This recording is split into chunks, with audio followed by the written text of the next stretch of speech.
Warning: our YouTube channel and its videos may contain scenes, language, and content that may not be appropriate for all audiences. These videos include surveillance footage, undercover pursuit of suspects, actual police and rescue operations, and fearless confrontations. If you do not approve of the content, please do not watch our videos. If you wish to continue, we strongly advise that you proceed with caution.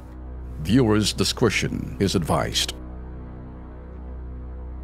Natatandaan ba ninyo mga ka-KP yung ahensyang Placewell International Services Corporation na nagpapaalis po ng mga nurse papuntang Saudi Arabia?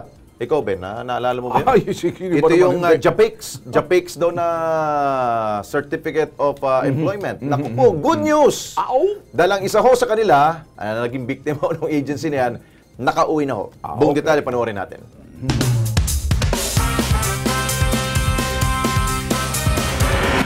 A 26 ng Mayo, nang matanggap ng Kilos Pronto ang reklamo na magkaibigang nurse na sina alias Jane at Brian. Sila'y nagtrabaho bilang mga staff nurse sa bansang Saudi Arabia. Sa kasamaang palad, peke ang hawak nilang Certificate of Employment na inisyu ng Placewell International Services Corporation. Dahil dito, tinanggal sila sa trabaho. Wala na kayong trabaho ngayon?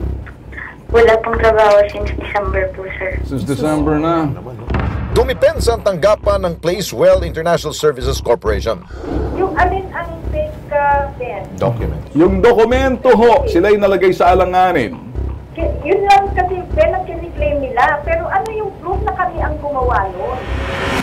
Ganun pa man, sa pakipagtulungan ng OWA at Department of Labor and Employment, 1 ng Hunyo, nakauwi na sa Pilipinas si Jane.